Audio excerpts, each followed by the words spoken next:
예, 우리가 어제 저녁부터 성서 건강 예언 세미나를 다음 주까지 지금 하고 있는데,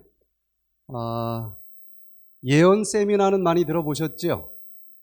그런데 성서 건강 예언 세미나는 뭘까 하고 생각하시는 분들이 있을 것 같아요. 제가 신학을 공부하고 그리고 보건학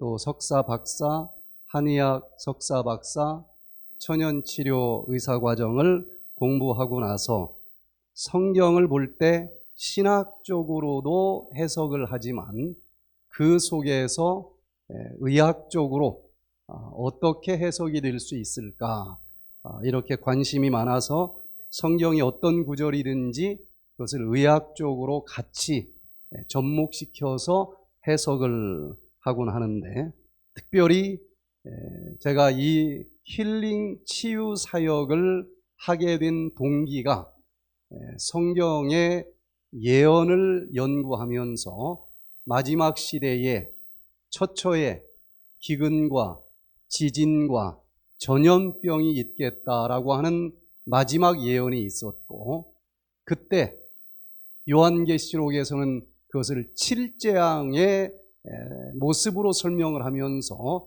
어느 누구든지 인간적인 의술로도 해결할 수 없는 그런 전 세계적인 질병 재앙이 쏟아지기 때문에 과연 그 재앙 속에서 살아남기 위해서는 어떻게 해야 될까? 그 부분에 관심이 참 많았습니다. 인간의 의술로 치료할 수 있는 그런 질병이라고 하면은 뭐 재앙이라고까지 부를 필요가 있겠습니까? 그런데도 그 재앙 속에서 살아남을 자들이 있다라고 기록이 되어 있어요. 그래서 말씀 속에서, 특별히 예언 속에서 과연 어떻게 하면은 살아남을 수 있을지에 대해서 관심을 갖고 기도하던 중에 에덴에서 쫓겨나면서 이 모든 형편과 사정이 밀려왔으니 해답은 에덴으로 돌아가는 것 아니겠는가. 그래서 백 투 이든 프로그램이라 이름을 붙였고, 그리고 이때에 마지막 시대에 과연 어떻게 해야만 이런 여러 가지 인간적인 방법으로 치료가 불가능한 질병들까지 치료가 될 수 있을까. 그래서 어제 하다가 다 마무리 짓지 못한 부분을 오늘 또 좀 살펴보면서 다음 주는 오전 9시부터 10시까지 특별히 이 주제를 같이 좀 생각해 보고자 합니다. 사람은 어느 한 부분만 건강해서 되는 것이 아니고 머리, 가슴, 배, 다리 모든 부분이 머리끝부터 발끝까지 건강해야 되지 않겠습니까? 여러분들도 이 육적인 건강에 대해서 관심을 좀 많이 갖고 계시는가요? 그런데 그 관심이 너무 지나친 사람들도 있어요. 그런 사람들을 건강염려증이라고 부르고, 어떤 사람은 너무 무감각해, 관심이 없어요. 그냥 천년만년 살 것처럼 이 몸을 관심 갖지 않고 살아가는 건강 둔감증 환자들도 있는데, 특별히 통계를 보면은 건강 염려증 환자들은 5 내지 6% 정도가 된다 이 얘기하고, 나머지 대부분은 건강 둔감증일는지도 모르겠어요. 그런데 이런 육적인 건강뿐만 아니라 성경 다니엘에 보면은 특별히 영적으로 건강에 대한 관심을 가진 느부갓네살이라고 하는 사람이 나옵니다. 그에게 머리끝부터 발끝까지 육적인 건강뿐만 아니라 이 영적인 건강이 어떻게 하면은 무너지지 아니하고 영원히 건강하게 존속할 수 있을지에 대해서 관심을 갖습니다. 그래서 이 다니엘 2장에서 보여준 머리끝부터 발끝까지 왜 영원히 건강하지 못하고 망했는지, 망한 이유는 무엇인지, 그리고 이렇게 계속 무너져가는 마지막 시대에는 어떻게 해야만 멸망당하지 않고 살아남을 수 있을지 같이 살펴보는데, 어제 저녁에 우리가 머리끝부터 발끝까지 건강과 역사를 주관하시는 하나님에 대해서 다니엘 2장을 풀었는데, 어제 강의를 못 들으신 분이 있어서 간략하게 어제 내용을 요약하고 오늘 이 다니엘 2장을 전체적으로 마무리해 보도록 하겠습니다. 다니엘 2장에 보면은 역사적으로 전 세계를 최초로 가장 넓게 통일한 나라로 알려져 있는 바벨론이라고 하는 나라, 드디어 그 일대 왕인 느부갓네살이 큰 업적을 이루고 동양 서양을 다 통일한 다음에 느부갓네살이 위에 있은 지 2년에 꿈을 꾸고 그로 인하여 마음이 번민하여 잠을 이루지 못한지라. 야, 내가 이 나라를 다 통일을 하기는 했는데 이 바벨론이라고 하는 나라가 과연 얼마나 영속할 수 있을까? 그렇게 고민을 하다가 잠을 잤는데 꿈을 꿨다는 것입니다. 그 꿈 속에서 영적인 건강에 관심을 가진 자에게 영적인 건강에 대한 이상을 하나님께서 보여주셨어요. 다니엘 2장 2절에 보니까 왕이 그 꿈을 자기에게 고하게 하려고 명하여 박수와 술객과 점장이와 갈대아 술사를 부르매 그들이 들어와서 왕의 앞에 선지라. 지난밤에 내가 너무 인상적인 꿈을 꿨는데 이게 도대체 무슨 내용인지 말해봐라. 그래서 자기 나라에 있는 똑똑하다고 하는 모든 사람, 보이지 않는 영적인 세상까지 볼 수 있다고 하는 사람, 미래까지도 볼 수 있다고 하는 점장이, 박수, 술객 다 불러서 내 꿈을 좀 해몽해 달라라고 이야기를 합니다. 그랬더니 11절에 왕의 물으신 것은 희한한 일이라. 육체와 함께 거하지 아니하는 신들 외에는 왕 앞에 그것을 보일 자가 없나이다. 꿈을 해몽해 달라고 그러는데 꿈이 생각이 안 나는 거예요. 그러니까 세상에 꿈을 알려주지도 않고 어떻게 해몽을 하라고 그러느냐. 보이지 않는 것도 안다 그러고 미래까지 안다고 하는 너희들이 이걸 왜 모르겠느냐. 이걸 알아맞히지 못하면 다 죽이겠다. 그랬더니 하소연을 하는 겁니다. 정말 미래를 알고 영적인 세상을 안다고 하는 전 세계적인 1인자들이 다 모였는데 고백을 하는 거예요. 왕이시여, 이건 억지입니다. 이런 일은 육체와 함께 거하지 아니하는 신들 외에는 왕에게 보일 자가 없습니다. 자기들도 신을 섬긴다고 하는데 자기들 신급이 아닌 이 세상 역사를 주관하시는 그 하나님이라고 하는 신 외에는 이걸 보여줄 자가 없습니다. 그러니 이것을 알아맞히고 해몽을 해준다라고 하면은 그들이 믿는 그 신이 최고의 신이라고 인정을 하는 말을 하고 있는 것입니다. 다니엘 2장 12절 13절에 보니까 왕이 이로 인하여 진노하고 통분하여 바벨론 모든 박사를 다 멸하라 명하니라. 왕의 명령이 내림에 박사들은 죽게 되었고 또 그 당시 이스라엘까지 멸망시키고 거기에서 젊은 똑똑한 청년들을 바벨론 대학으로 데려와 바벨론에 교육을 시키고 그들로 하여금 각 민족들을 식민 통치하고자 하는 정책을 펼쳤기 때문에 하나님의 사람 이 다니엘도 박사 과정을 공부하는 사람이기 때문에 같이 죽을 운명에 처해 있었다는 것입니다. 그런데 다니엘 2장 14절에 보니까 왕의 명령이 어찌 그리 급하냐. 나에게 며칠만 빌미를 주면은 그 꿈을 알아맞히고 해석을 해주겠다. 다 잡혀가면서 말도 안 된다 그러면서 오줌만 질질 싸는데 이상한 놈이 하나 나타난 거예요. 그 군대 장관이 왕에게 다니엘을 데리고 갔더니 왕 앞에서 다니엘이 들어가서 왕께 구하기를 기한하여 주시면, 며칠 빌미만 주시면 왕에게 그 해석을 보여드리겠다 하니라. 이건 그냥 해석을 못하고 그냥 잡혀가서 죽는 것보다도 만약에 이걸 해석을 못해주면 더 괘씸죄가 더 더해지지 않겠습니까? 다니엘은 도대체 무슨 빽을 믿고 왕 앞에서 이런 큰 소리를 쳤을까? 다니엘은 다른 박사나 술객과는 다르게 특별한 무기를 하나 더 가지고 있는 사람이었어요. 다니엘이 가진 무기가 무엇인지 다니엘 2장 17절을 살펴보니까 다니엘이 하나냐, 미사엘, 아사랴 자기 기도의 친구들과 함께 그들로 구하게 하니라. 다니엘이 가진 마지막 무기는 무엇이었습니까? 기도라고 하는 무기였어요.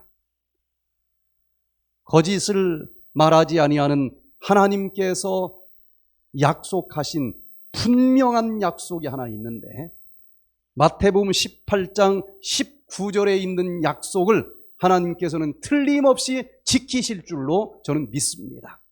우리 같이 한번 읽어보겠습니다. 시작. 진실로 다시 너희에게 이르노니 너희 중에 두 사람이 땅에서 합심하여 무엇이든지 구하면은 하늘에 계신 내 아버지께서 저희를 위하여 이루게 하시리라. 여러분 기도 많이 하십니까? 그런데 혼자 기도하는 것은 아무리 금식 기도를 해도 아무리 울며 불며 때를 써도 그 중에 어떤 것은 응답받지 못할 수도 있습니다. 왜 그럴까요? 또 다른 말씀을 보면은 이기적인 기도는 응답이 되지 않는다 그랬어요. 내가 나를 위해서 혼자 기도할 때는 그런 마음을 버리고 싶지만 손은 어디로 굽어요? 안으로 굽기 때문에 할 수 없이 이기적인 기도를 할 수도 있을 거예요. 그러나 두세 사람이 모여 함께 기도할 때는 자기만을 위해서 기도하는 것이 아니죠. 그러니 이기적인 기도가 아니고 이타적인 기도가 될 수밖에 없고 그 기도는 무엇이든지 구하면 들어주신다 약속하셨어요. 인간적으로 도저히 불가능한 것 같은 그런 문제에 봉착했을 때에 혼자 기도도 하는 것도 중요하지만 정말 뜻이 맞는 영적인 기도 친구들과 함께 그 문제를 내놓고 합심하여 함께 기도하시게 되기를 바랍니다. 그때 놀라운 기적이 일어나는 것입니다. 그렇게 기도했더니 다니엘 2장 19절에 꿈을 꾼 느부갓네살 왕도 자기 꿈을 잊어버렸는데 여기 보니까 이에 이 은밀한 것이 밤에 이상으로 다니엘에게 나타나 보이매 다니엘이 하늘에 계신 하나님을 찬송하니라. 여러분 여러 가지 심각한 질병이 걸리게 됐고 이런저런 여러 전문가들을 찾아갔는데 거기서 치료됐으면 여기까지 왔겠습니까? 도대체가 인간적으로는 답이 보이질 않아요. 이미 만났는데도 허사입니다. 그렇다고 해도 주저앉지 마시고 다니엘이 우리에게 확인해 준 인간이 사용할 수 있는 마지막 무기를 활용해 보시게 되기를 바랍니다. 간절히 기도하면 지금까지 어느 누구도 알지 못한 치료 방법을 가르쳐 주실 수 있을 것입니다. 그대로 실천하게 될 때에 치료될 수 있고 그것을 사람들은 기적이라고 얘기할 수 있을 거예요. 특별히 이 다니엘 2장이 넘어가면서 다니엘이 꼼짝없이 죽을 수밖에 없는 환경이었는데 다니엘이 살았어요? 죽었어요? 살아남았지 않습니까? 그런데 많은 사람들은 살아남은 것만 봐요. 도대체 다니엘은 어떻게 했길래 살아남았을까? 그걸 좀 알아야 되지 않겠습니까? 살아난 비결은 꿈을 꾼 당사자도 잊어버린 꿈을 가르쳐 줬고, 그리고 해석을 해 줬기 때문에 살아남은 것 아니겠습니까? 야, 어떻게 남이 꾼 꿈까지 알아맞힐 수 있고, 자그마치 205글자의 말로 2500년 세상 역사까지도 미리 바라볼 수 있었을까?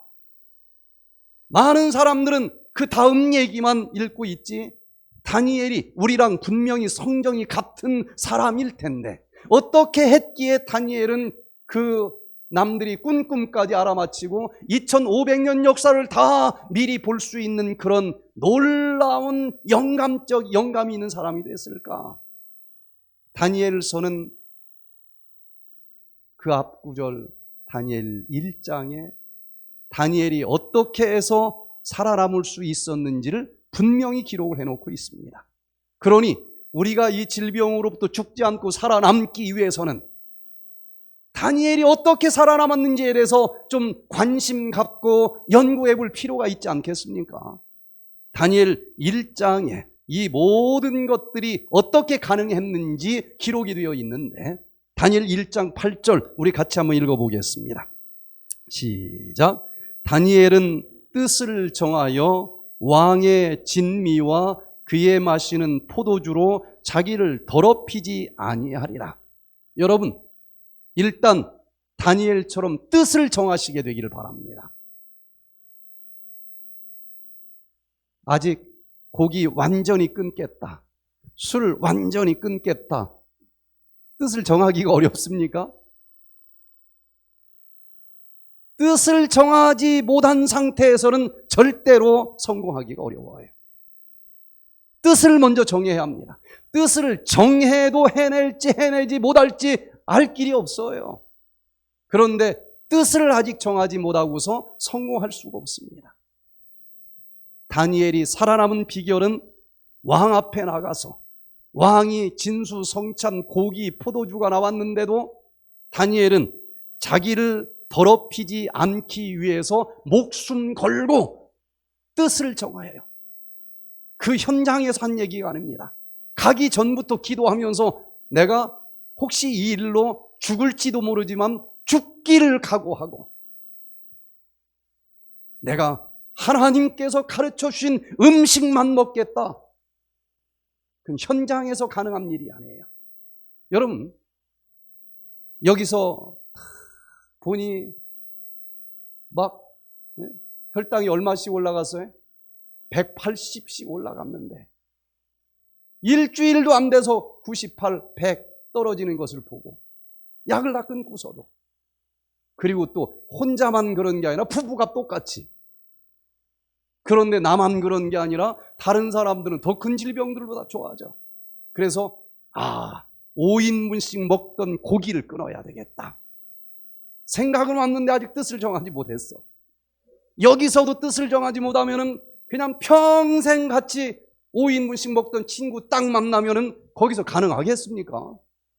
여기서 뜻을 정해도 될지 안 될지 모르는데, 여러분 먼저 뜻을 정하시게 되기를 바랍니다. 다니엘은 목숨을 걸었어요. 여기서 죽을 수도 있습니다.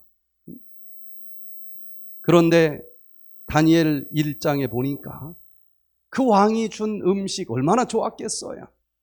그런데 하나님이 인간을 만들고 내가 너를 만들었으니 어떤 음식을 먹어야 좋은지 가르쳐 줄게.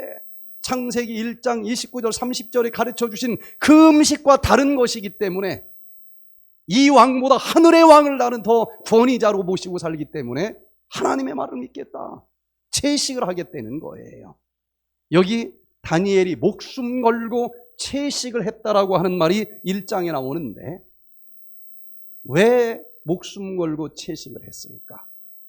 3가지로 요약을 할 수가 있습니다. 첫째는 자기를 더럽히지 않기 위해서 채식을 했다는 거예요. 여러분, 만병의 근원은 독소 때문에 생깁니다. 그래서 그저 보함직스럽고 먹음직스럽다고 해서 먹어놓고 디톡스 하려고 하지 마시고, 안 먹으면 디톡스 끝난 거예요. 안 먹으면 유지됩니다. 그래서 이 거룩한 성령이 거하는 전이기 때문에 내 몸과 마음의 성전을 거룩하게 구별하기 위해서 더러운 것 일절 먹지 않겠다. 이런 이유로 다니엘은 목숨 걸고 채식하겠다 그랬어요. 두 번째는 얼굴이 더욱 아름답고 살이 더욱 윤택하여졌더라. 10일 동안 실험을 해봐라 그랬어요. 여러분, 그냥 율법적으로 하나님이 먹으라고 했으니까 그 좋은 고기도 먹지 말고 채식을 하라는 얘기가 아니라는 거예요. 10일 동안 시험해보라는 거예요. 하나님이 그 어떤 음식보다도 가장 우리에게 좋은 걸 가르쳐 주셨다고 하는 믿음을 가지시게 되기를 바랍니다. 어떤 사람은 아이고 그 고기 안 먹고 가서 친구들 만나서 안 먹어보세요. 당장 뭐라고 얘기하는 줄 아십니까? 다른 때는 지가 하나 더 먹으려고 그냥 막 가져가던 젓가락이 막 안 먹는데도 입에다 밀어 넣어주면서 먹다 죽은 귀신이 때깔도 좋대더라. 왜 그렇게 그때는 인심이 후한지 몰라. 거기서 승리하기 어렵습니다. 미리 뜻을 정해야 돼요. 그리고 성령을 모시고 성령의 힘으로 이겨야만 되는 것입니다. 그런데 하나님께서 먹으라고 하는 대로 먹으면 절대로 꾀죄죄하지 않아요. 절대로 마르지 않습니다. 채식을 잘못하니까 마르는 거예요. 5대 영양소 제대로 갖춰서 먹으면 그렇게 마를 이유도 없습니다. 여기 분명히 얼굴이 그 왕의 음식 고기 먹었던 그 친구들보다도 더욱 아름답고 더욱 살이 윤택해졌더라. 이게 진짜 채식이에요. 백투에덴은 지금 먹던 식단에서 고기만 빼버리고 그렇게 영양실조 걸리는 채식을 얘기하는 게 아니에요. 모든 질병이 치료될 수 있고 오히려 피부가 더욱더 혈색이 돌면서 윤택함, 즉 건강이 더 좋아지기 위해서 먹는 것이지 율법을 지키기 위해서 먹는 것이 아니에요. 하나님이 이렇게 하라 했을 때는 가장 나를 사랑하기 때문에 가장 나에게 좋은 음식이라서 가르쳐 주셨다라고 하는 믿음을 갖고 먹는 것입니다. 마지막 중요한 세 번째는 그렇게 채식으로 온 몸과 마음을 거룩하게 씻었더니 여러분 거룩한 그릇에 거룩한 영이 들어오는 것입니다. 여기 보니까 그 결과로 모든 이상과 몽조를 깨달아 아는 사람이 됐어요. 인간적으로는 뭐 보지도 못하는 세상 얘기해봤자 통하지 않는데 인간적으로 얘기하면은 그 나라에서 제일 머리 똑똑하다고 하는 박수와 술객보다도 IQ가 몇 배나 더 높다는 거예요. 10배나 더 높다. 엊그제 보니까 4살도 안 된 아이가 IQ가 몇이라고 그래? 206? 하여튼 4살도 아직 안 찼는데 미적분을 한대요. 전 세계 통일한 나라에서 박사과정이면 그런 천재들만 모인 박사들인데 그들보다 10배가 많으면 그냥 150이라고 해도 10배면은 다니엘은 얼마라는 거예요? IQ가 1500이야. 도대체 IQ가 1500이면 어떤 정도 될까? 4살짜리가 미적분을 한다고 그러니 입이 쫙 벌어지지 않습니까? 이거는 1500 정도 되려면 남이 꿈꿈까지 알아맞힐 정도 돼야 돼요. 적어도 2500년 미래까지 다 볼 수 있어야만 1500이라고 얘기할 수 있을 것 아니겠습니까? 이상과 몽조를 깨달아 알면서 나라가 몇 번 바뀌는데도 총리 대신 자리를 유지할 수 있었던 살아남는 자가 됐다는 얘기입니다. 마지막 때 얼마나 험난한 일들이 벌어지는지 몰라요. 여기서 다니엘처럼 살아남기를 원하면 내 뜻대로 가면 필겨운 사망의 길에 빠질 수도 있는 것입니다. 이 채식을 하는 이유는 이 다니엘처럼 정말 거룩한 몸의 성전이 되고 성령이 충만해서 남들이 보지 못하는 영적인 세상까지 바라보고, 그리고 어떤 길로 가야만 살아남을 수 있을지를 깨달아야 살아남지 열심히 간다고 해서 살아남는 것이 아니에요. 다니엘 1장이 없이는 다니엘서는 읽을 필요가 없어요. 여러분, 마지막 시대 살아남는 자들이 되기를 원하면 다니엘처럼 하나님이 가르쳐 주신 거룩한 음식을 먹고 나머지는 먹지 않기로 뜻을 정하시게 되기를 바랍니다. 자, 특별히 예수님께서 직접 말씀하신, 이 세상이 다니엘서 보면 다 멸망당한다고 그랬는데 그 마지막 징조 중에 하나를 여기 누가복음 21장 10절로 11절에 가르쳐 주셨는데, 나라가 나라를 대적하며, 이건 뭐가 있겠다는 거예요? 전쟁이, 한 나라가 아닙니다. 민족이 민족을, 나라가 나라를 대적하며 싸우는 마지막 때 전쟁이 있겠고, 또 곳곳에 큰 지진이 있겠고, 기근과 전염병이 있겠다. 여러분, 어느 시대라도 전염병은 있었어요. 그런데 지금 전 세계적으로 난무하고 있는 이 코로나라고 하는 전염병은 지금까지 그 어디서도 본 적이 없어요. 제가 조금 전에 통계를 보니까 오늘부로 이 코로나 확진자가 전 세계적으로 5억 5,400만 명이나 돼요. 죽은 사람이 635만 명이나 됩니다. 지금까지 전 세계 6,000년 역사를 다 살펴봐도 이런 전염병은 전무후무합니다. 그러고서도 끝날 기미가 보이지 않아요. 우리나라도 지금 여름에 다시 또 기승을 부릴 거라고 지금 난리가 아닙니다. 여러분, 이 바이러스는 가만히 있지 않아요. 어떤 백신, 어떤 치료약을 준다 할지라도 유전자 한두 개 바꾸면 또 다른 아이가 되는 거예요. 지금 막 번지는 이유가 다시 조금 변질이 돼서 지금까지 코로나 한번 걸려서 생긴 자연 항체도 전혀 소용이 없고, 4차까지 맞은 백신도 전혀 상관없고 그냥 돌파한다는 거예요. 속도가 벌써 또 얼마나 빨라졌는지 몰라요. 그런데 이런 재앙이 요한계시록에 보면은 분명하게 기록이 되어 있는데 어떻게 살아남을 수 있을까? 다니엘이 살아남은 원리를 배우면 원리는 똑같을 것 아니겠습니까? 먼저 음식을 바꿔야 돼요. 식생활 습관을 바꿔야 돼요.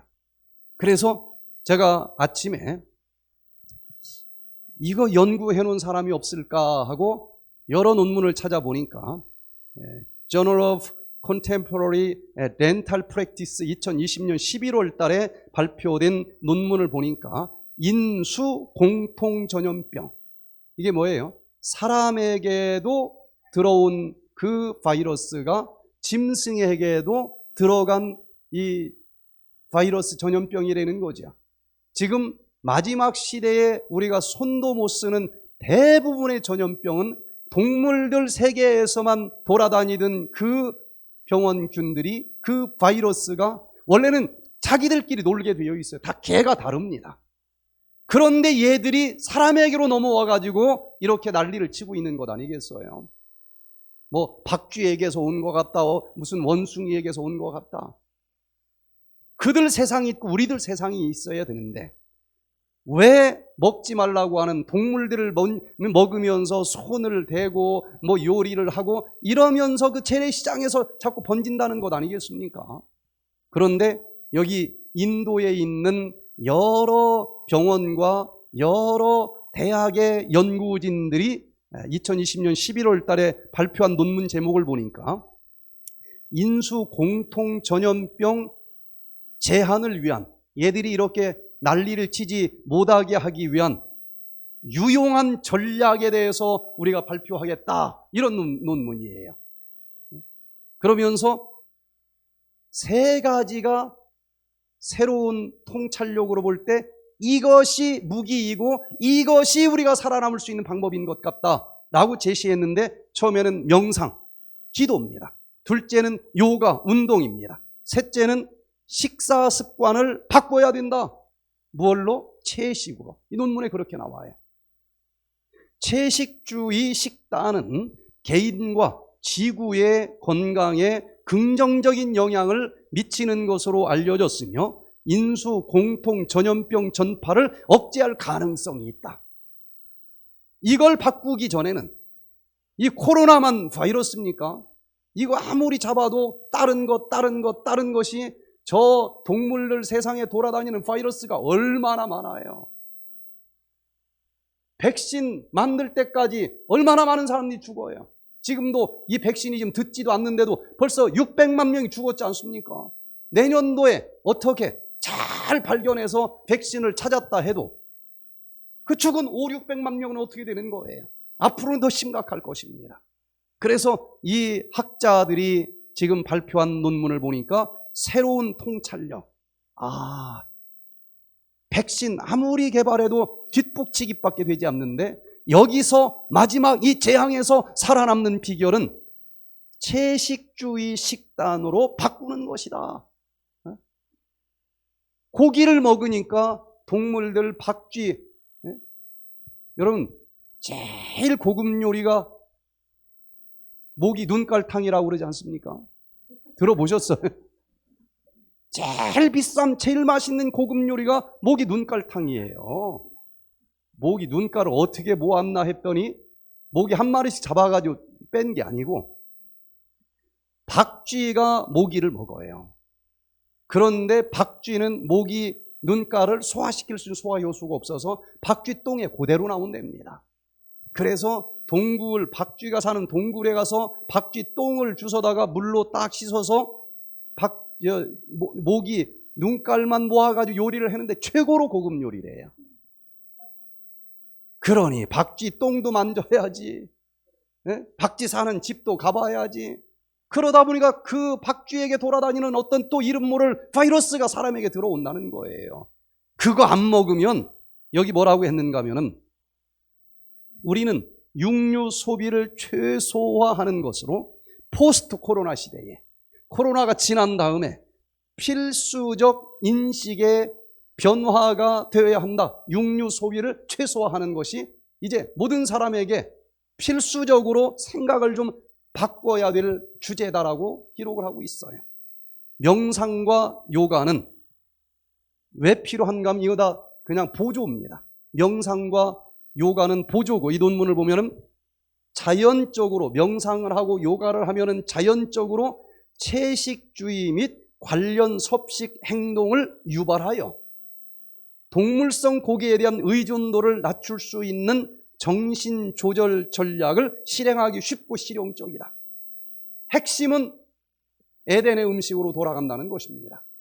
기도를 하고 운동을 하면은 채식을 더 하기 좋은 여건이 된다라고 얘기를 했어요. 그러면서 고기를 안 먹고 채식을 하는 게 이 마지막 질병 재앙, 전염병 재앙에서 왜 도움이 되는가?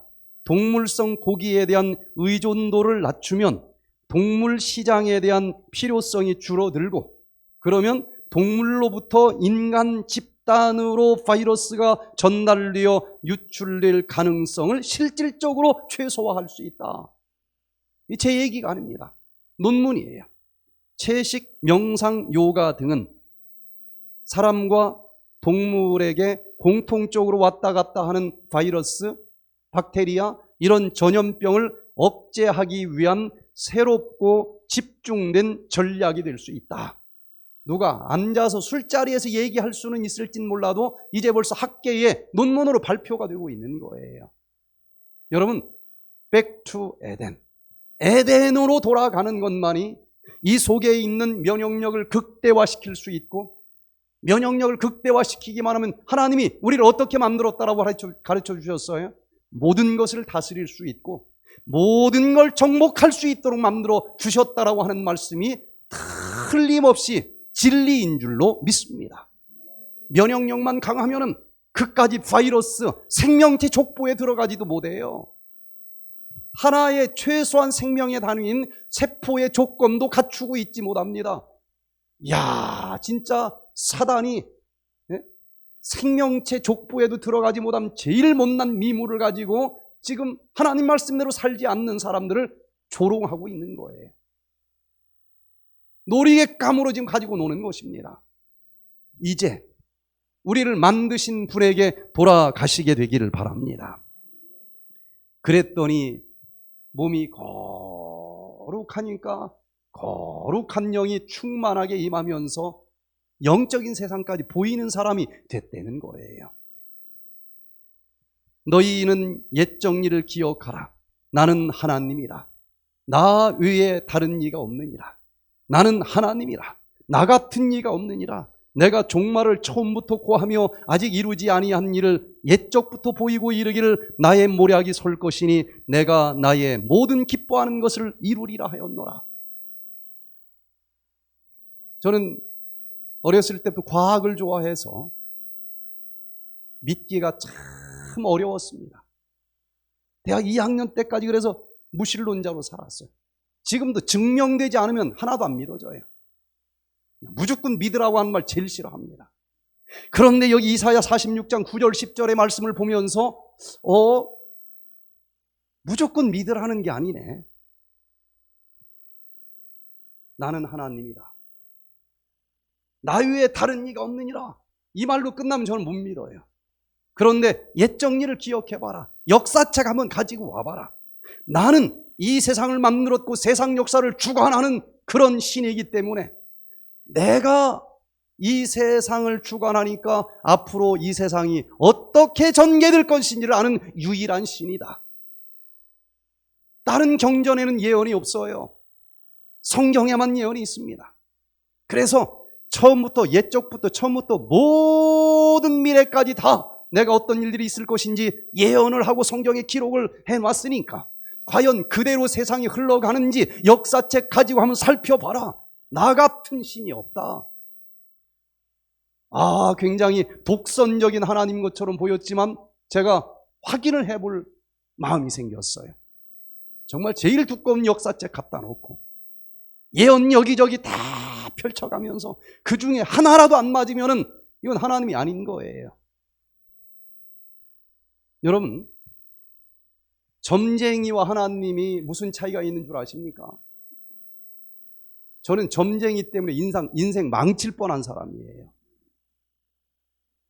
국민학교 3학년 때 친구들과 팽이치기 하면서 노는데 엄마가 막 찾아왔어요. 큰아버지 집에 빨리 가야 된대. 아니 왜 재밌게 노는데 왜 가야 되느냐. 어디서 용한 점쟁이가 온 겁니다. 그래서 큰아버지 집 식구들 다, 작은 집 식구들 다. 그런데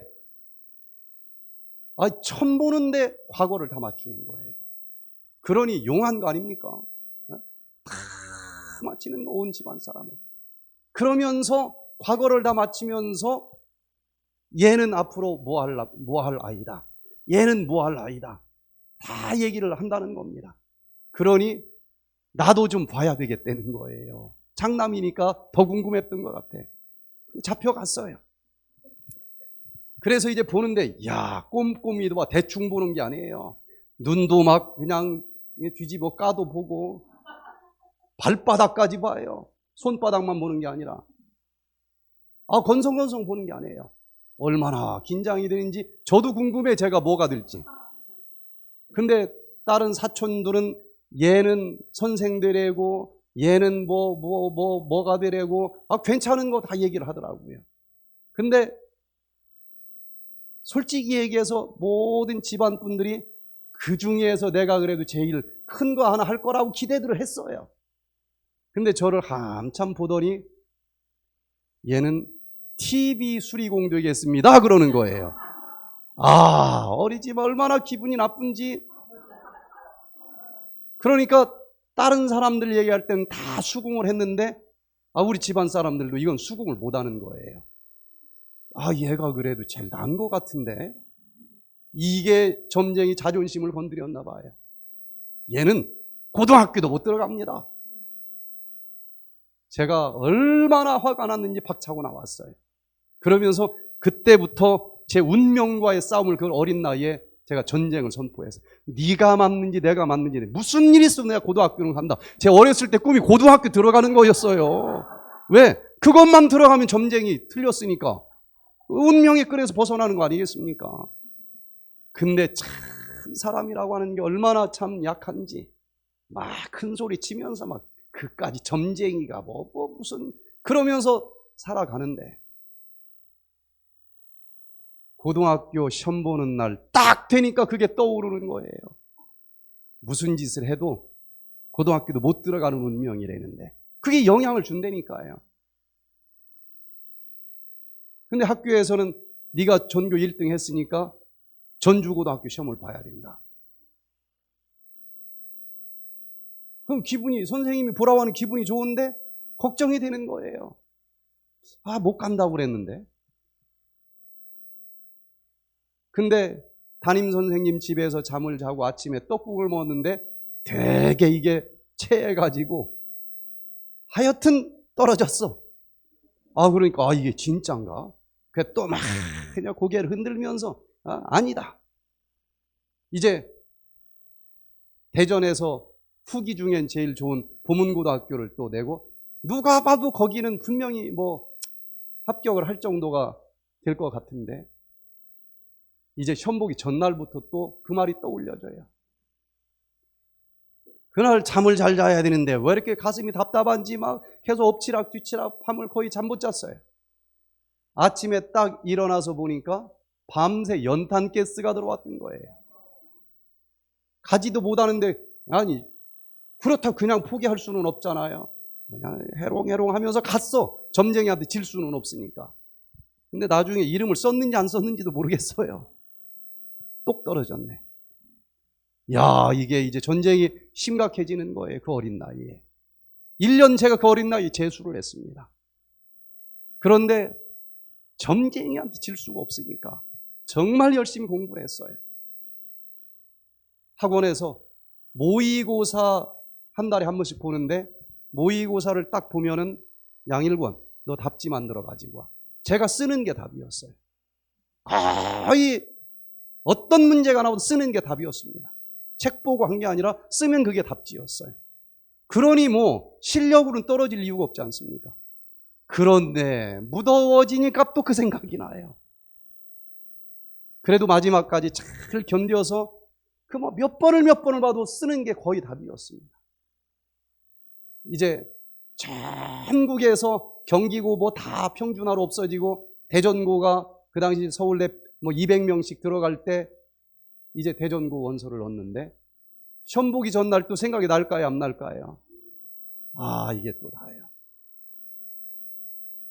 그래도 YMC 학원을 다녀서 믿지는 않는데 하나님께 좀 기대기는 했습니다. 불안할 때. 내가 혼자 몸부림쳐가지고는 안 되더라고요. 그래서 이게 뭔가 믿는 것밖에 없나 하는 생각을 그때 잠깐 가진 적이 있었어요. 시험을 딱 보고서 매겨보니까 음악에서만 2개 틀리고 다 맞은 것 같아요. 근데 이름을 안 쓴 거 아니야. 발표하는 날까지 두려워서 전화로 딱 확인해 보니까 양일권 합격자 이름이 뜨는데 안 믿어져요. 가서 직접 벽에 붙은 걸 보고서 합격을 했구나. 그럼 이제 끝나야 되잖아요. 이제 드디어 점쟁이를 이겼다. 그런데 한 달을 신나게 놀다 보니까 갑자기 무슨 생각이 또 나오는가 하면 입학을 못한다고 얘기한 걸 잘못 얘기했나? 입학하는 날까지 그것 때문에 걸려서 신나게 못 놀았어요. 입학식 딱 갔는데 이제 출석을 부르는데 내 앞에 이름 앞번호 아이가 안 나왔어.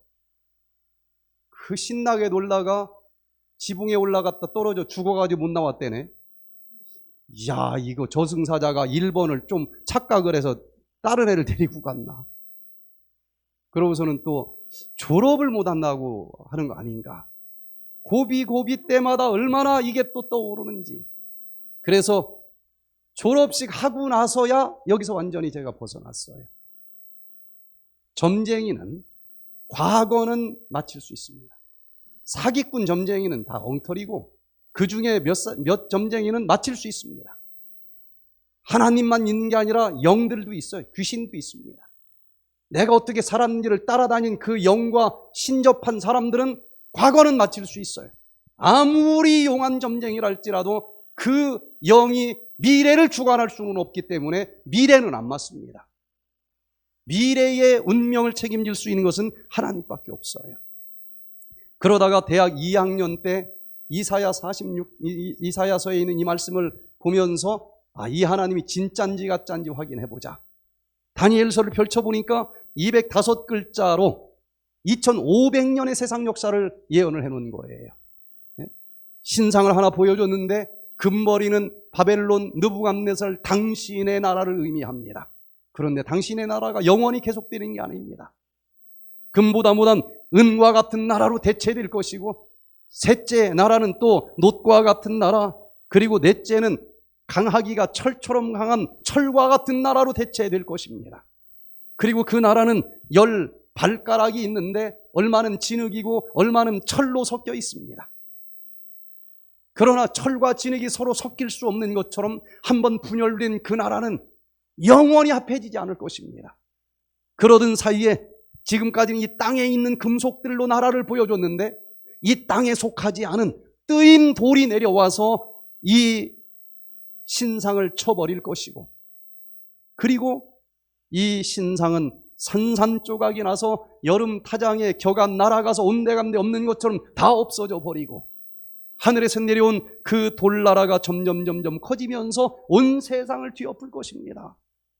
그런데 이 다니엘서가 작년에 기록된 책인지 어떻게 알아요? 그런데 2000년 전에 살아 계셨던 그 예수님께서 다니엘서의 내용을 그대로 인용을 하는 것 보니까 분명히 2000년 이전에 기록된 책이에요. 2000년보다도 거의 605년 전에 605년 전에 기록된 책이에요. 그래서 보니까 그러면 금머리는 바벨론 나라라고 했으니까 여기서부터 한번 이 예언과 역사책을 펼쳐보면서 진짜 맞는지 한번 보자. 바벨론을 멸망시킨 나라는 역사책에서는 페르시아라고 그랬는데 이게 은나라가 맞는지, 또 페르시아를 멸망시킨 것은 헬라인데 이게 구리나라와 맞는지, 또 이 헬라를 멸망시킨 로마인데 과연 철나라로 보여주는 것이 그럴듯한 것인지, 그리고 그 로마가 나중에는 10발가락, 발가락에 대해서는 설명을 안 했지만은 다니엘 7장에 가보면은 이때 올라온 짐승이 뿔이 10개라고 그랬고 그 뿔은 나라라고 했으니까 10나라로 나누어진다는 거예요. 그런데 얼마는 철이 얼마는 진흙이라고 그랬는데 이 한번 나눠진 유럽이 다시는 합해지지 않는다고 그랬는데 그게 과연 합리적일까? 그런데 이렇게 합해지지 않는 사이에 드디어 이 세상에 속하지 않은 돌나라, 반석되시는 예수 그리스도의 나라가 이 세상을 멸망시키고 영원히 예수님의 나라가 세워진다고 하는 것인데 그게 진짜 맞을까? 제가 두꺼운 세계사책을 놓고 하나씩 살펴봤습니다. 그런데 그 말씀을 통해서 저는 하나님이 살아 계시다고 하는 것을 100% 믿을 수가 있었고, 그리고 아모스서 2장 7절에 주 여호와께서는 자기의 비밀을 그종 선지자들에게 보이지 아니하시고는 결코 행하심이 없으시리라. 그러면 마지막 시대에 살아남기 위해서는 내 뜻대로 가지 아니하고 이 모든 걸 주관하시는 하나님께 물으면서 가야 되겠는데, 성경에 얼핏 볼 때는 없는 것까지도 여기 보니까 선지자에게 미리 가르쳐 주시기 전에는 가르쳐 주지도 않고 어떤 일들이 진행될 일이 없다고 했으니까 힐링센터를 운영하는 방법이든 치료하는 방법이든 이것도 기도하고 성경의 이 원리들을 이해하면 알 수 있다는 얘기가 아닐까. 그래서 어디 운영되는 요양원 한 군데도 가본 적이 없지만은 이 말씀을 보고 기도하면서 어떻게 해야 됩니까? 다니엘에게도 그 깜깜하던 시절에 분명히 보여줬듯이 보여주는 것이 있다는 거예요. 자, 그래서 어제 살펴본 것처럼 다니엘 2장 34절 35절에 딱 한글말로는 205글자의 예언을 주셨는데 해석을 해보니 그때부터 마지막 시대까지 2500년의 세상 역사를 205글자로 보여준 거예요. 그러면 우리가 다니엘 시대에 살면은 뭐 어떻게 믿어? 그런데 지금 우리는 거의 2500년 끝자락에 사는 사람들이니까 역사책 펼쳐놓고 시간 들여서 살펴보면은 그냥 점쟁이 점치듯이 두리뭉실할까? 점쟁이가 어떻게 점치는 줄 아세요? 어허이, 피 봤네, 피 봤어. 뭐 저 피 본 적 없는데요. 잘 생각해봐. 면도칼로라도 손가락 폈는지. 저도 그런 점쟁이를 하겠어요, 보니까. 그런 식이 아닙니다. 그런 것 같은 믿을 필요가 없어요. 역사책 펼쳐놓고 한번 살펴보시기를 바랍니다. 분명히 이 금머리는 바벨론 당신의 나라입니다 라고 했으니 BC 605년부터 539년까지 있었었던 그 바벨론의 나라, 이건 예언이 아니니까 거기서부터 이제 시작하면 되는 거예요. 문제는 그 세계를 통치한 세계 최강국이 금보다 못한 은나라로 망하겠다라고 하는 예언인데, 여기 539년도에 역사책을 보니까 바로 이 은과 같은 나라 메디아 페르시아라고 하는 나라에 의해서 망했는데, 팔짱을 딱 끼고 있는 가슴 부분의 나라인 것처럼 그 나라는 역사를 책을 보니까 성경에는 거기까지 얘기 안 했는데도 메디아라고 하는 나라와 페르시아라고 하는 나라가 연합을 해서 바벨론을 멸망시켰다라고 하는 말까지 딱 맞는 거예요.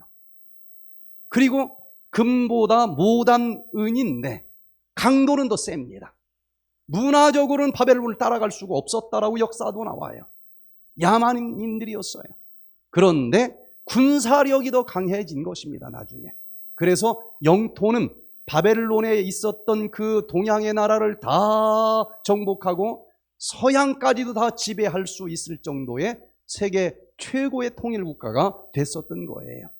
그런데 그 페르시아는 바벨론은 우상숭배 정신으로 역사책에서는 유명한데, 그 우상숭배 정신으로 머리끝부터 발끝까지 자기 나라가 영원히 존속하기를 원했지만은 예언대로 멸망당했다는 것입니다.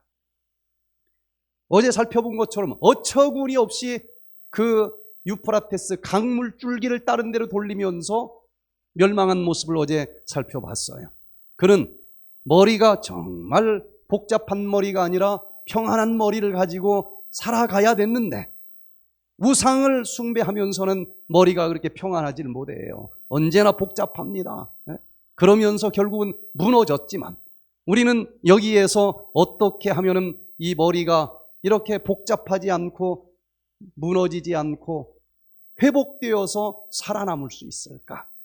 바벨론은 인간의 힘으로 바벨탑을 쌓아서 구원받으려고 하는 그 정신을 상징하는 나라입니다. 자기 행함으로 구원을 받으려고 하는 사람들은 결국은 무너집니다. 그러나 창조주 하나님을 믿음으로 말미암아 살아남으려고 하는 사람들만 영원히 살 수가 있다는 거예요. 머리는 꾸준히 사용해야만 여전히 건강합니다. 그런데 젊어서 일할 때는 열심히 하는데 은퇴만 하면 그냥 머리를 안 쓰는 사람들이 많아요. 치매가 잘 걸린다라고 하는 연구 결과들이 나옵니다. 꾸준히 사용을 해야 돼요. 또 이 젊어서만 사용을 하고 나이 들어서 사용 안 하면 치매 질환이 걸리는데 영원히 잘 사용하면 치매가 안 걸리고, 그렇게 내가 뭘 전부 해결하려고 하는 그런 사람들은 머리가 끊임없이 복잡하고 그냥 지근지근해요. 그러나 예수님께 다 맡기는 자들은 샬롬, 예루살렘 시민이 되고 마음에 언제나 평안이 올 수 있다는 거예요. 그래서 복잡한 머리 가지고 살다가 터져서 멸망당하지 마시고 모든 것 수고하고 무거운 짐진 자들아 다 내게로 오라, 내가 너희를 쉬게 하리라. 이 예수님에게 모든 것 맡기면서 언제나 평안한 마음을 가지고 살아갈 수 있는 우리 모두가 되시기를 바랍니다. 자, 이제 두 번째 나라, 이 가슴의 나라, 은으로 만들어진 나라인데 역사책을 보니까 최초로 은을 화폐 단위로 사용했다라고 역사책이 나올 정도로 은과 관계된 나라가 바벨론을 멸망시킨 거예요. BC 539년에서 BC 331년까지 있었던 나라입니다. 그러나 이것도 놋과 같은 나라에 의해서 망한다 그랬어요. 알렉산더 대왕의 그 헬라 나라에 의해서 망합니다.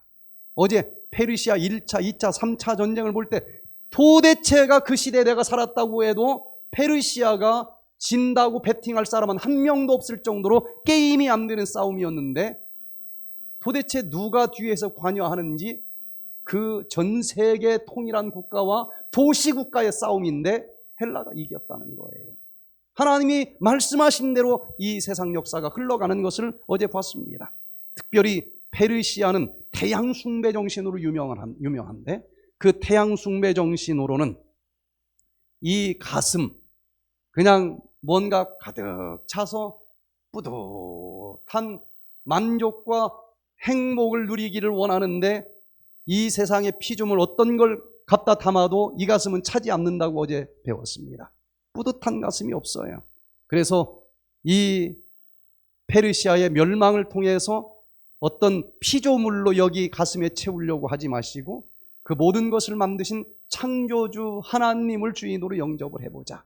그때 우리는 만족과 행복이 있다는 것입니다. 자, 어제 여기까지 살펴봤어요. 이제 세 번째 나라, 놋과 같은 나라가 등장한다고 그랬는데 역사적으로는 헬라, 그리스 나라입니다. BC 331년에서 168년까지 있었던 나라인데 역사책을 보면은요, 헬라 나라는 모든 게 구리로 만들었어요. 무기도 구리로 만들었고, 그래서 고대 그리스 사람들은 구리 재련에 너무나 탁월했기 때문에 고대 역사가들에 의해 놋으로 뒤집어 쓴 그리스인들로 불리울 정도였다. 그러니까 그냥 아무거나 갖다 꿰맞춘 게 아니에요. 역사책을 봐도 구리하면 그 나라라고 얘기할 만하지, 전부 이렇게 분명하게 예언들이 성취됐다는 거예요. 다니엘 2장 40절에 보니까 그런데 그 알렉산더 대왕의 엄청난 그 나라도 넷째 나라에 의해서 망합니다. 철처럼 강한 나라에 의해서 망한다는 거예요.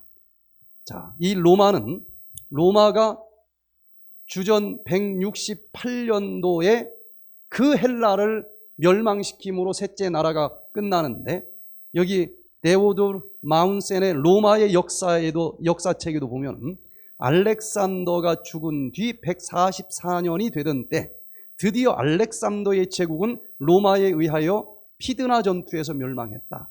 망합니다. 그러면 이 헬라 나라가 멸망한 것에서 배울 수 있는 교훈은 무엇일까? 아리스토텔레스, 플라톤, 소크라테스, 어디 다 들어본 이름입니까? 세계적으로 유명한다. 무슨 사람들이에요? 철학자 아닙니까? 헬라 하면 철학이에요.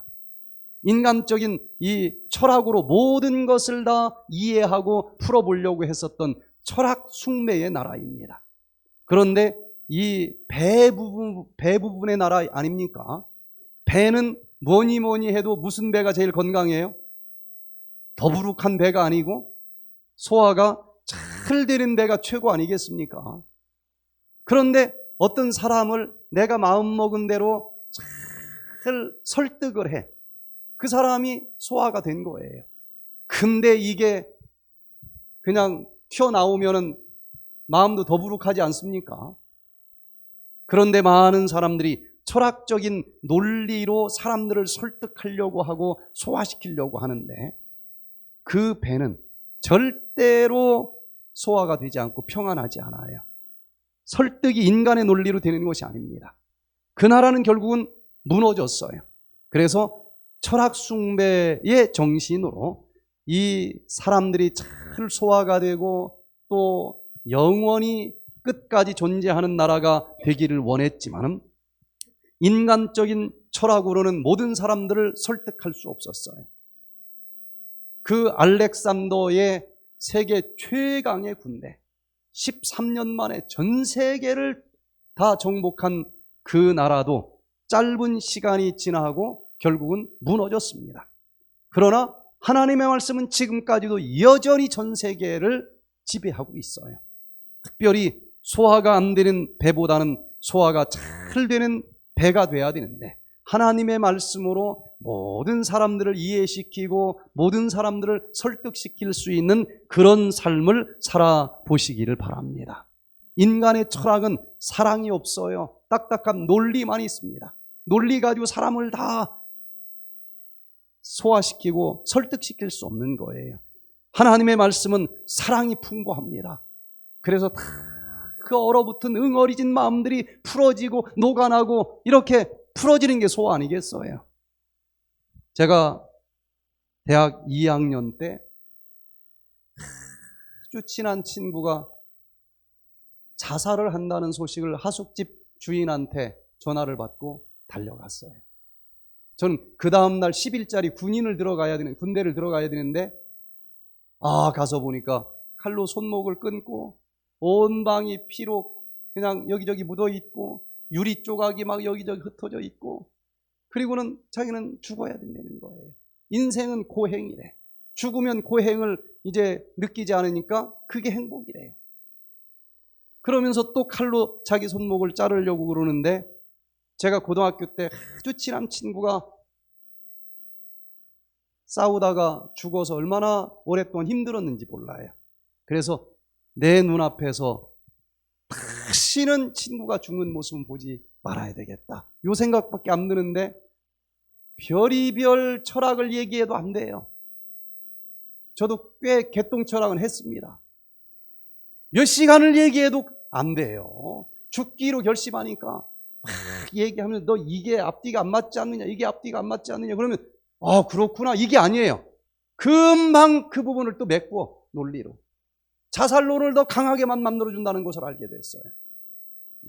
이렇게 해가지고는 내일 나는 군대를 가야 되는데 갔다 오면 이제 죽었다는 소리밖에 못 듣겠구나. 도대체 어떻게 해야 되지? 그때 이 친구가 칼을 들고 또 자기 손목을 자르려고 그래요. 그래서 제가 쫓기는 마음이 들었어요. 야, 이거 어떻게 하나? 야, 너 죽지 말아라. 참 죽고 싶으면 나는 너를 다시는 죽는 모습을 볼 수가 없으니까 차라리 나를 먼저 죽이고 죽어라. 그랬더니 이 친구가 하는 말이 다 위선이라는 거예요. 사랑도 위선이고 우정도 위선이고, 이 친구가 이제 중학교 때 재수하고 대학교 때 또 재수를 하고 있을 때예요.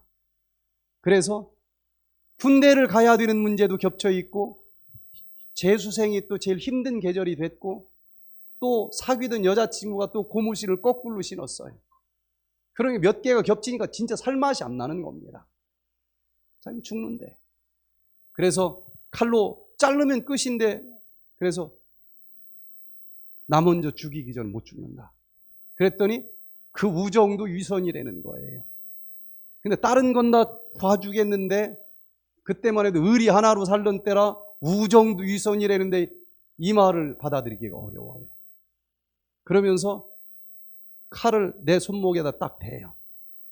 진짜 끊어도 돼? 근데 거기서 안 되라고 어떻게 얘기를 합니까? 난 너도 살고 나도 살기를 원하지만 너 죽는 꼴은 못 보겠다. 끊어라. 그랬더니 그냥 딱 끊는데 요게 하얗게 벌어지더라고요. 젊으니까 피가 천장까지 솟구쳐 올라가요. 그리고 자기 또 자르는 것도 받고 병원에 실려가서 이제 깨보니까 나란히 누워 있어요. 그 의사 선생님이 얘기를 하는데, 내 손목은 힘줄, 동맥, 정맥 다 끊어졌대. 근데 그 친구 거는 아무것도 안 끊어졌대. 실핏줄만 나간 거예요. 서운해요, 안 서운해요? 남의 거라고 세게 끌어놓고 지껏 깊이 못 자른 거예요. 그러니 이 친구가 그 뒤로는 이제 미안해서 못 죽는 거예요. 살고 싶어서 그러는 게 아니고. 그때 저는 몇 명의 자살하는 친구들을 밤낮 그냥 데리고 다니면서 사느냐 죽느냐 해가지고 씨름을 했어요. 신앙을 하지 않을 때인데. 그러다가 이 다니엘서를 연구하면서 하나님을 발견을 했습니다. 하나님을 발견하자마자 제일 먼저 이 친구를 찾아갔어요. 한 5시간 정도 내가 하나님을 믿게 됐는데 너무너무 좋다. 하여튼 그 얘기만 그 엄마하고 둘이 앉혀놓고 몇 시간을 얘기한 것 같아. 너도 믿어봐라는 얘기는 안 했어요. 내가 좋다는 얘기만 했습니다. 교회 나오라는 얘기도 안 했어요. 그랬는데 그 다음 주에 그 엄마하고 교회를 찾아서 왔더라고요. 지금은 목사님으로 봉사를 하고 있어요. 야, 그렇게 손목 끊어져 가면서 그냥 오랫동안 간절하게 철학 얘기해도 안 되던 아이가 하나님 말씀으로는 그냥 녹아나는 것을 보게 됐습니다. 여러분, 하나님의 말씀을 먹어보시게 되기를 바랍니다. 그런데 그 헬라 나라도 결국은 철처럼 강한 로마 나라에 의해서 멸망당할 것이라고 예언이 되어 있는데, 야, 이게 진짜 가능할까? 제가 그 시대 사람으로 한번 가봤어요. 그런데 로마라고 하는 나라는 그때 정말 조그마한 나라였습니다. 예언을 할 당시는. 그런데 여기 보니까 에드워드 기본스가 쓴 로마 제국의 쇠망사에 보면은 나라와 왕들을 나타내는 금과 은과 노새 우상들은 철의 제국 로마에 의하여 연속적으로 깨어졌다. 성경을 이게 연결시켜서 역사책이 쓰여져 있어요. 자, 그러면서 여기 또 보니까 로마는 500년 이상이나 거의 정복되지 않을 것처럼 보였다. 로마의 힘에 저항하는 일은 죽음을 의미했고 거기서 벗어나기란 불가능했다. 모든 길은 어디로 통한다고 그랬습니까? 로마로 통한다. 이야, 그 로마가 망한다? 성경은 망한다는 것인데 그게 쉽지 않은 예언 아니겠습니까? 다니엘 2장 41절에 보니까 왕께서 그 발과 발가락이 얼마는 토기장이의 진흙이요 얼마는 철인 것을 보셨은즉 그 나라가 나뉘일 것이며. 여러분, 철과 진흙이 하나로 합해질 수 있어요, 없어요? 아무리 붙여놔도 해만 조금 뜨면 똑 떨어집니다. 흙은. 그것처럼 한번 분열된 그 나라는 다시는 합해지지 않겠다. 이게 예언인데 이것이 지금도 믿기가 쉽지 않아요. 그런데 지금까지 예언한 말씀대로 다 이루어졌으니 이것도 이루어지지 않을 이유가 없을 것 아니겠습니까? 저는 40년 전부터 유럽이 어떻게 변하든지 간에 절대 유럽은 하나가 안 된다. 얼마나 큰 소리 치면서 다녔는지 몰라요. 자, 여기 보니까 유럽이 로마가 그렇게 나뉘어진 것은 징기스칸 때문에 그렇게 됐어요. 징기스칸이 얼마나 강했습니까? 유럽으로 막 그 훈족이 내려가니까 그쪽 북방에 살고 있던 게르만 민족들이 밀려서 유럽으로 내려와요. 그러면서 그 로마를 시켰다라고 여기 역사책이 기록이 되고 있습니다. 특별히 동로마, 서로마로 일단 나뉘어지죠. 내려오다 보니까 철 다리가 몇 개가 있어요. 그것까지는 성경에서는 해석을 안 해줬지만 동로마, 서로마가 나누어진 것처럼 두 다리로 나누어지는 것입니다. 그리고는 마지막 발가락은 몇 개예요? 10개. AD 476년에 훈족의 이 침범으로 인해서 그 게르만 민족들이 이 로마로 내려와서 마지막으로 이 서로마를 AD 476년도에 멸망시키는데 열발가락 가지고는 그렇게 해석을 안 해줬으니까 함부로 해석할 수 없지만 다니엘 7장에서 이제 월요일 날 살펴볼 다시 이 로마의 분열을 보여주는 네 번째 나라의 머리에서 10뿔이 올라오는 것을 예언으로 가르쳐줬고, 그 뿔은 나라를 상징한다고 했으니까 성서적으로 확실히 이 로마가 몇 나라로 나뉘어진다는 예언이 있는 거예요. 10나라로. 그런데 그 게르만 민족들이 로마를 치면서 서로마가 AD 476년도에 무너지는데, 무너지고 나서 몇 나라가 등장하는가 하고 그 역사책을 보니까 앵글로 섹슨, 오늘날 무슨 나라예요? 영국이죠. 또 두 번째는 프랑크, 오늘날 프랑스입니다. 알레마니, 롬바르디, 동고트, 헤루라이, 부룬디, 서고트, 수에비, 그리고 반달. 역사책은 터도들도 아니고 딱 10나라로 나뉘어진 것을 또 보여줍니다. 이제 다음 주에 보면 알겠지만 이걸로 끝나지 않아요. 그 10뿔 중에 3뿔이 뽑히겠다는 예언이 또 있어요.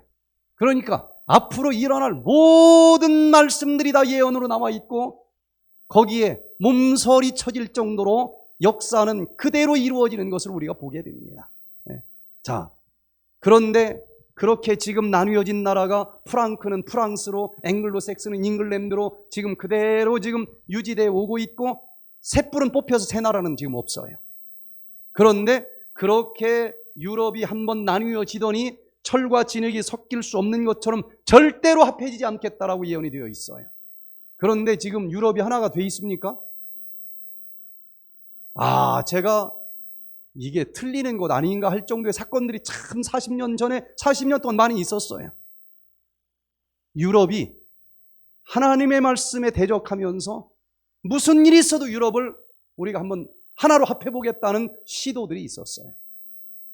유럽은요, 전부 원래 한 나라였었기 때문에 서로 이쪽 공주가 저쪽 왕자에게 시집가고 해가지고 혈통적으로 다 섞였습니다. 여기 보면은 유럽의 모든 왕위가 게르만의 혈통이 지배하는 왕실 사이의 상호 결혼으로 이루어졌다. 다 사촌, 오촌, 육촌 다 이렇게 여러 나라가 걸려 있어요. 이런 정도로 서로 피차간에 합해보려고 노력했다고 하는 그 말씀이 성취가 되는 거예요. 그런데도 이 유럽은 절대로 다시는 합해지지 않겠다라고 하는 예언인데, 제가 이 부분을 역사책으로 자세히 좀 살펴봤어요. 정말 합해질 것처럼 보일 정도로 유럽을 하나로 합하려고 하는 시도가 얼마나 많이 있었는지. 신성 로마 제국, 로마에 뭘 좀 살리고 싶었겠죠. 살레망 대제가 29세 젊은 나이에 황제가 되면서 이전 그 로마의 영광을 되찾기 위해서 8세기 후반과 9세기 초엽을 전쟁과 문예 부흥으로 정말 옛날의 로마로 하나로 합할 것처럼 그 꿈을 가지고 노력을 했지만, 결국 그가 죽은 다음에 하나가 된 게 아니라 그 나라조차도 세 토막으로 나뉘어지는 결론으로 끝납니다. 그 다음 프랑스 나폴레옹이 또 나는 5년 안에 세계의 주인이 될 것이다. 온 유럽이 하나의 머리, 곧 하나의 황제 아래 있게 될 때까지 유럽에 결코 평화가 없을 것이다. 오늘 우리도 기억하는 인물 아니겠습니까? 나폴레옹. 유럽을 무슨 일이 있어도 나의 사전에는 뭐가 없다? 불가능한 것이란 없다. 최고의 목표가 유럽을 하나로 통일하는 거예요. 하나님의 말씀대로 흘러가게 놔두지 않겠다는 것입니다. 정말 거의 모든 유럽을 다 실질적으로 하나로 통일했었던 사람이에요. 그런데 1815년 6월 18일 워터루 전투에서 그는 포로로 잡혀가 죽습니다. 그래서 역사책에 보면은 나폴레옹이 마지막에 한 말이 기록된 게 있는데, 나는 전능하신 하나님을 감당할 수 없었다.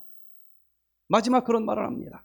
피차에 합하지 아니하리라고 하는 말씀대로 유럽은 여전히 합해지지 않습니다. 그런데 정말 하나로 만들 수 있을 것처럼 보였던 사람이 또 누가 있어요? 히틀러는 정말 대단했습니다. 유럽을 거의 하나로 다 합했어요. 마지막으로 영국 하나만 남았습니다. 유럽은 다 하나로 먹었어요. 섬나라 영국 하나만 남았어요. 그래서 히틀러가 하나님의 말씀에 대적하면서 영국까지 공격해서 딱 접수하면은 하나가 되는 거예요. 제가 이 전쟁사를 두꺼운 책을 놓고 자세히 읽어봤어요. 그런데 무기는 비교가 안 됩니다. 유럽 전체를 다 먹을 정도인데 그까지 섬나라 하나 게임이 안 되는 싸움이에요. 야, 이 전쟁에서 정말 하나님의 말씀이 끝나나 보다 싶은데 1940년 봄에 히틀러가 영국 이제 비행기로 공격을 합니다. 그런데 영국은 미사일이 없어요. 그러니 그냥 앉아서 폭격받아 죽을 수는 없지 않습니까? 그래서 어떤 전략을 썼는가 하면 앉아서 죽을 수는 없으니까 독일에서 비행기 한 대 올라오면 영국에서 비행기 한 대에 올라가서 같이 부딪혀 떨어지는 전략을 쓴 거예요. 게임이 안 되는 거예요, 무기가. 그래서 처칠 수상이 우리에게 전투기가 몇 대나 남아있어. 그랬더니 각각 우리나라의 마지막 비행기가 지금 올라갔습니다. 그거 부딪히고 떨어지면 그냥 두두두두두 끝나는 전쟁입니다. 끝날 수밖에 없는 상황인데 히틀러가 이게 한 대 가면 저기서 한 대 올라와서 부딪히고 하니까 이게 언제 끝날지 모르겠다는 생각이 들었는지 이렇게 해서는 안 되겠다. 한꺼번에 밀어붙여야 되겠다. 갑자기 공습 중단 명령을 내려요. 한 대만 더 갔어도 끝나는 전쟁이었는데. 그래서 이제 몇 달로 안 지나 9월달, 그해 9월달에 이거 비행기로 해가지고 될 게 아니니까 뭐 전력이 게임이 안 되는데 이렇게 할 필요가 있나? 그냥 해병대 상륙작전으로 밀어붙이면 뭐 자기들이 어떻게 하겠어? 뭐 어떻게 하겠어요? 그냥 세력이 게임이 안 되는데. 그래서 9월 달에 해병대가 이제 배를 타고 가서 영국 땅으로 딱 올라가서 그냥 짓밟으려고 했는데 그 9월 달에 왜 잡았느냐? 영국은 원래 뭐가 많은 나라예요? 안개가 많은 나라인데 우리나라 장마철처럼 안개가 없는 계절이 있는 거예요. 그 계절을 디데이로 잡은 겁니다. 그런데 딱 올라가려고 했더니 이상하게 저 도보 해협에서 불어온 이 강풍 때문에 안개가 끼는 거예요. 그래서 강풍 때문에 짙은 안개 때문에 뻔히 보는데 상륙하기 어렵지 않습니까? 그래서 또 할 수 없이 날짜를 미루어요. 디데이를.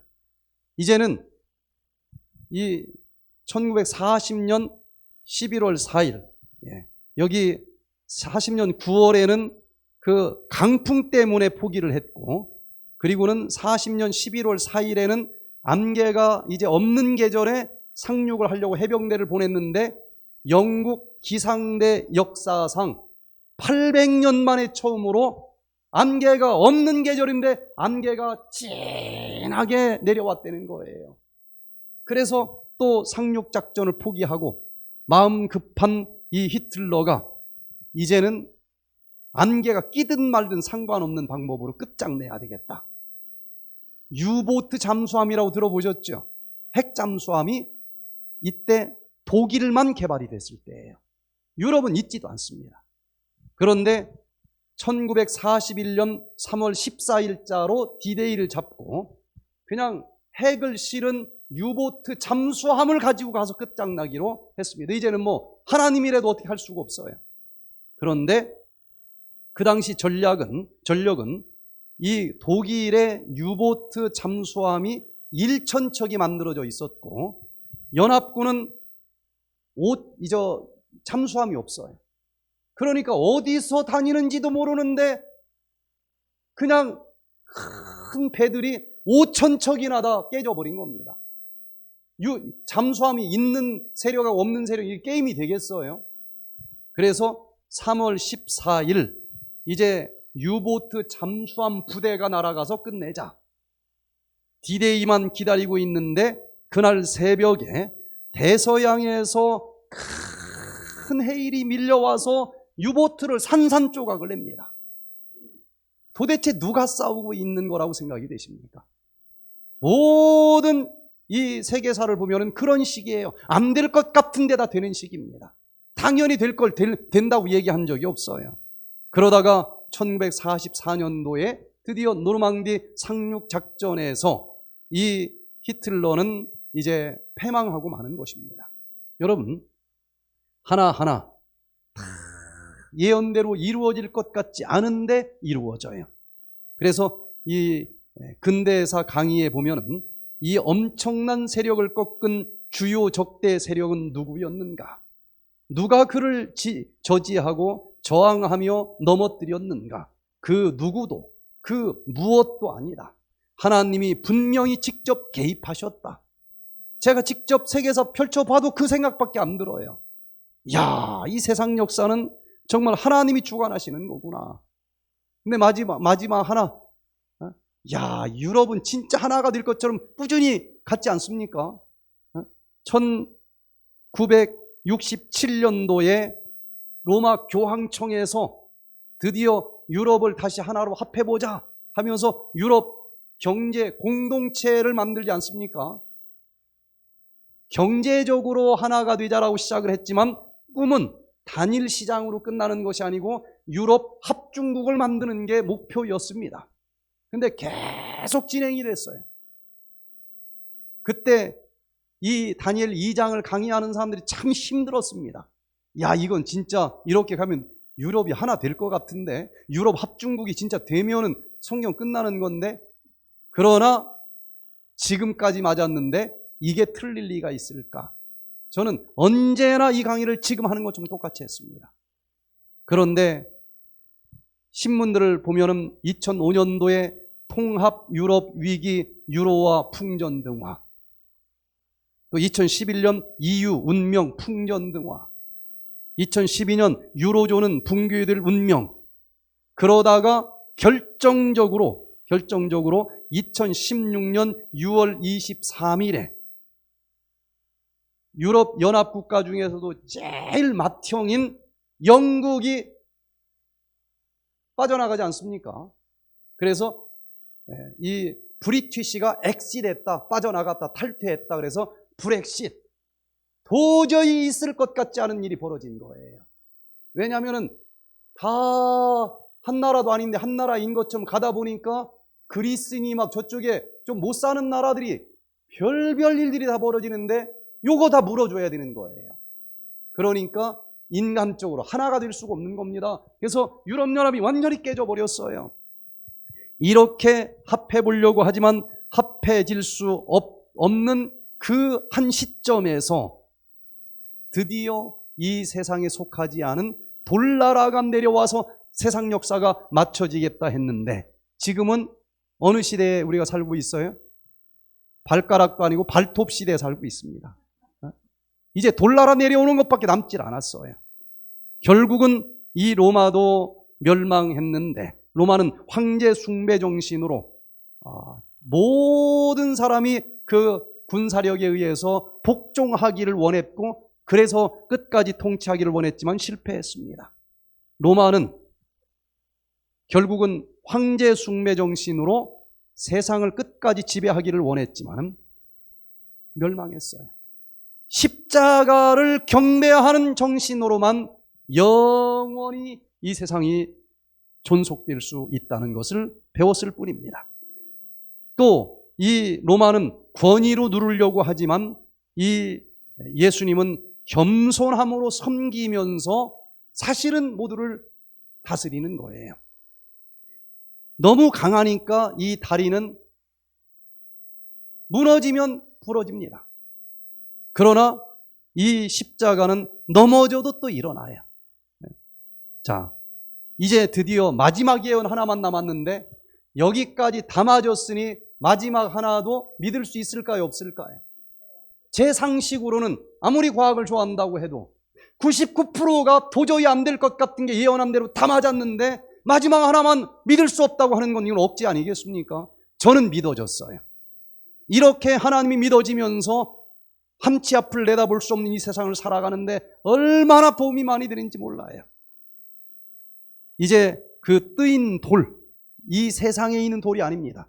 뜨인 돌이 이제 내려오는데 이 돌나라는 무슨 나라인가? 여기 베드로전서 2장 4절에 보니까 사람에게는 버림바가 되었으나 하나님께는 택하심을 입은 보배로운 산 돌이신 예수라 그랬습니다.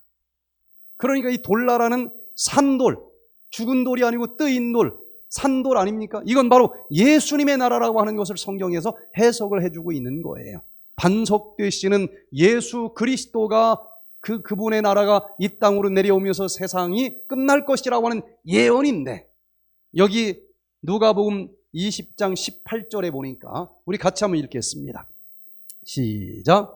무릇 이 돌 위에 떨어지는 자는 깨어지겠고 이 돌이 사람 위에 떨어지면 저를 가루로 만들어 흩으리라 하시니라. 여러분, 깨지는 게 좋겠어요? 가루가 되는 게 좀 좋겠어요?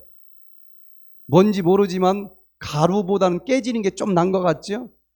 그런데 돌 위에 내가 찾아가서 내가 떨어지면 깨지겠지만 끝까지 버티면 어느 날 돌이 사람 위로 떨어져. 그러면 묵사발이 됩니다. 가루가 돼요. 여러분, 이 자아와 편견을 가지고 반석되시는 예수 그리스도를 은혜의 시간에 찾아가시길 바랍니다. 자아를 깨트리고 편견을 깨트리면은 거듭나 영원한 생명을 누리고 살아남는 자들이 되겠지만 끝까지 어딨어 하고 버티면 어느 날 돌나라가 내려와서 산산조각이래 가루가 돼 흩어진다라고 하는 것입니다.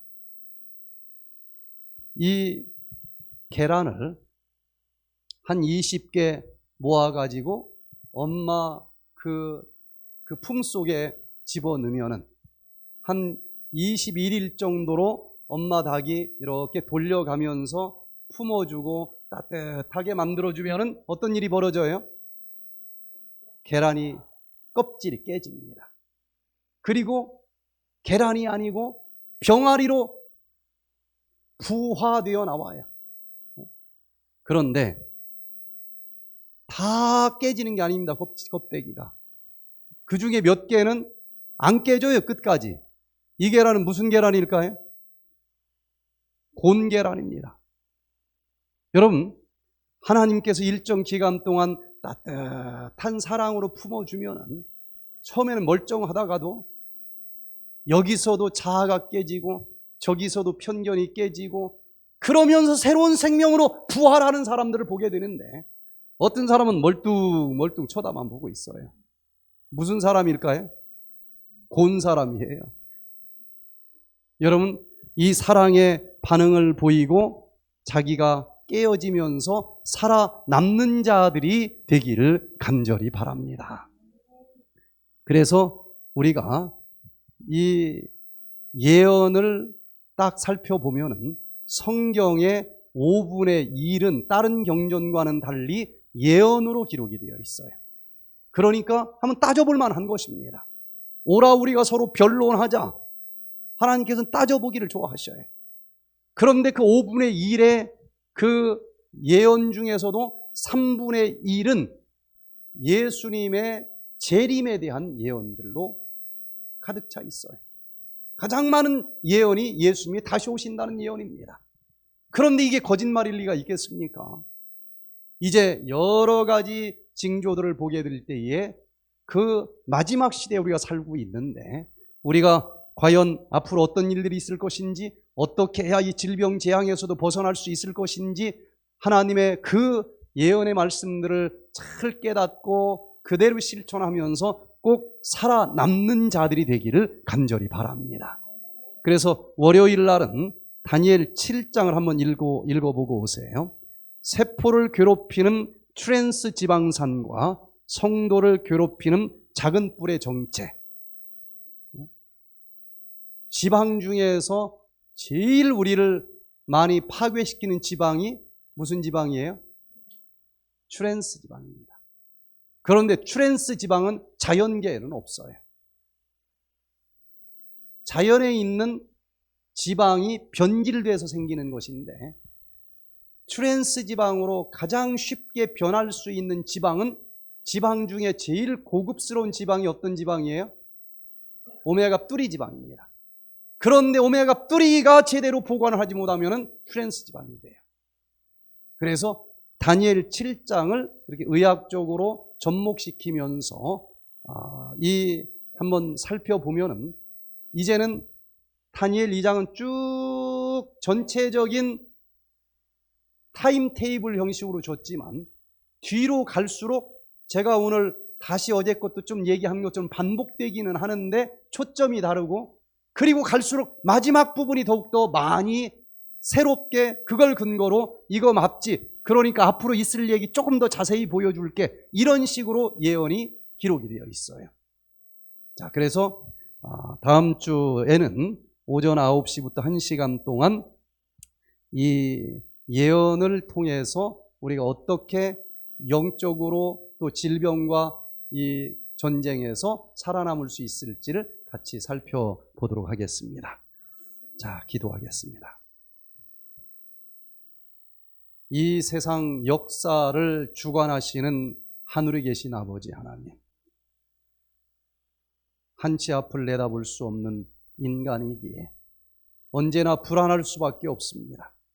하지만 이 세상을 창조하셨고 이 세상 역사를 주관하시되 우리에게 앞으로 어떤 일들이 있을 것인지를 미리 예언해 주신 주님 감사합니다. 이 모든 말씀을 깨달을 수 있게 해주시고 지금 일어나는 이런 일들이 무엇을 의미하는지 알게 해주셔서 수많은 갈림길들이 있지만 어떤 길로 가야만 되는지 가르쳐 주시고 그 길을 소신 있게 걷게 하여 주시고 주님 모든 질병 치료받게 해주시고 머리끝부터 발끝까지 영혼뿐만 아니라 몸까지도 흠집 하나 없이 온전히 마지막까지 보존된 상태에서 아멘 주 예수여 어서 오시옵소서 주님을 영접할 수 있는 우리 모두가 되게 해 주시옵기를 우리 구주 예수 그리스도의 이름으로 간절히 기도드리옵나이다. 아멘.